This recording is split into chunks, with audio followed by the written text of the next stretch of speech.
What's going on, guys? Back with another video. So today I want to talk about something a little bit different. Of course, it's going to be about Canadian politics. And yes, if you look at the screen, it's clearly about Pierre Poilievre. But a lot of people have been asking, what does Pierre Poilievre need to do different? Does he need a new advisor group? Does he need to switch his rhetoric and his tone? Etc., etc., etc. Should he be going on podcasts? We all know the criticisms or the potential areas where he could either improve or just do something differently. And one thing I think is, I remember about a year ago, okay, this is from last June, when he was more of an attack dog, when he was really showing off his personality and his sense of humor. Now, of course, you don't need to be funny to be prime minister, but when you are funny, when you do have a good sense of humor, you do become more popular.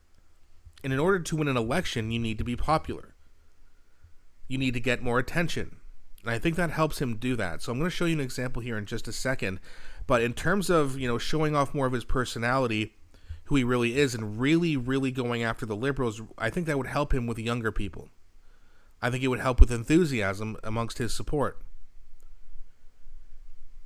Because as we know, if there's about 32% of Canadians who didn't vote, and if just a few more percentage point voted for Pierre, we'd be looking at a different story today. Now, in the past year, he has kind of toned down the rhetoric a little bit. You don't see too much of what I'm about to show you here. So I'm going to show you a small clip, and then we're going to talk about it. Now, before I do, please don't forget to like and subscribe, as it really does help grow the channel, and thank you very much for all of you who do that. It really, really does help. So let's have a quick look. This is just a YouTube short here, but it's called Liberal Minister Has Meltdown During Exchange with Pierre Poilievre. So this is the kind of rhetoric I'm talking about, and I want to know if you guys agree with me. So let's have a look, and then we'll talk about it.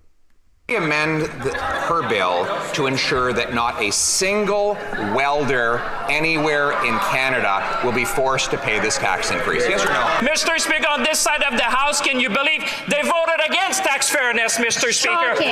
Against tax fairness, Mr. Speaker. On this side of the House, we will fight for Canadians and we will fight for the middle class. Exactly. And here's the thing, right? Anyone watching that who isn't a Liberal shill is going to have that reaction. Like, why are they screaming like banshees?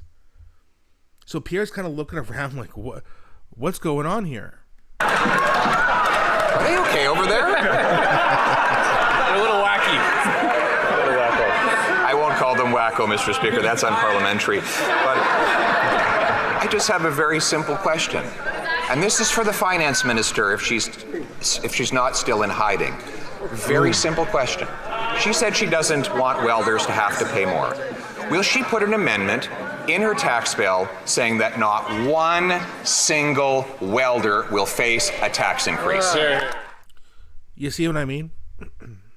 Like, that was wonderful. I miss that Pierre Poilievre, and I really hope that when he comes back to Parliament and is, up against Carney during question period, amongst others, like Guilbeault and Champagne and Christopher Freeland, that he really shows this kind of rhetoric and tone, because I think a lot of people really enjoyed watching the Liberals scream. I mean, Justin Trudeau had many, many temper tantrums, and you could see it was kind of breaking him a little bit, and he couldn't really speak, and he would stutter more than usual, and you could see he was flustered. Okay, and there's been people like, for example, Ryan and Tanya from Northern Perspective. They've been to question period before. There's a little balcony above where they're speaking, apparently, and you can go in there and watch sometimes, and they did, and they were paying close attention to Pierre Poilievre, and they said this on one of their videos, where when Justin Trudeau was talking, Pierre was just kind of looking at him with his face in his hands, just kind of smiling at him. And then he would just get up and just absolutely rip Trudeau apart. It was beautiful. And then people were like, oh, he's just like Trump. He's just like Trump. And then he's like, okay, maybe I should tone it down a little bit. He did. And again, it's easy to say what happened after something happened. Like, it's hard to tell what's going to happen before it happens, right? But after it happens, it's easy to criticize. Should have Pierre Poilievre kept up this type of tone and rhetoric and really went after the Liberals as hard as he did in this video.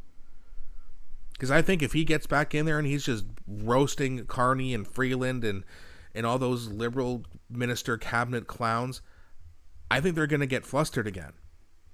Not to mention, as things get worse, Canadians are going to be more pissed off, and they're going to see him speak like this, and they're going to say, yeah, maybe he's kind of an asshole, which I don't really think he is, but he may have that persona. People may look at him like more like that, but if the country's in big trouble and Trump's not a threat anymore and Carney gets exposed for who he really is, they're not going to care as much.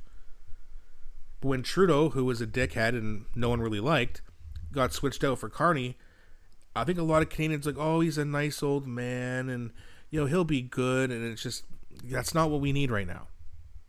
We're talking about Donald Trump here. If you're nice to Donald Trump, he's going to walk all over you. I want Pierre Poilievre to have to deal with him because he can deal with him. He's not going to kiss or bow down and, you know, bend the knee to Donald Trump like Mark Carney and all these liberal idiots say he's going to. No, he's going to push back. He's the leader of the official opposition. All he does is push back. All he does is fight and get scrappy verbally, of course. So, of course, that's better for Donald Trump. Donald Trump wouldn't like it. And you'd think that whatever Donald Trump doesn't like, Canadians would like. But no, apparently, there were too many Canadians who decided Mark Carney was going to be the nice guy, which, by the way, Trump wanted him to win. Or there was a bunch of people who didn't vote because they didn't care. Well, I think a lot of people also, when they realize what happens when Carney shows himself for who he really is, are going to regret not voting. And I think that in the next election, whenever that may be, you're going to have even more enthusiasm for a guy like Pierre Poilievre. I know the numbers are dropping right now. Election fatigue, he's not in Parliament right now. I get it. I don't really believe he's fallen like over 10 points like Nanos or Ecos is saying. But Abacus has him falling a few points. I believe that. That's logical to me. But I don't think that's going to continue, and I really hope that when Pierre Poilievre gets back, he starts being the attack dog that we all remember and all love. But let me know what you think. Do you think I have a point here? Do you think Pierre Poilievre should get back to that? Or do you think he should take a different approach? Please do not be shy. Let me know what you think in the comments. I really, really enjoy engaging with you guys. Please also, once again, do not forget to like and subscribe. It really does help grow the channel. Thanks so much for watching, and I'll be back shortly with a new one.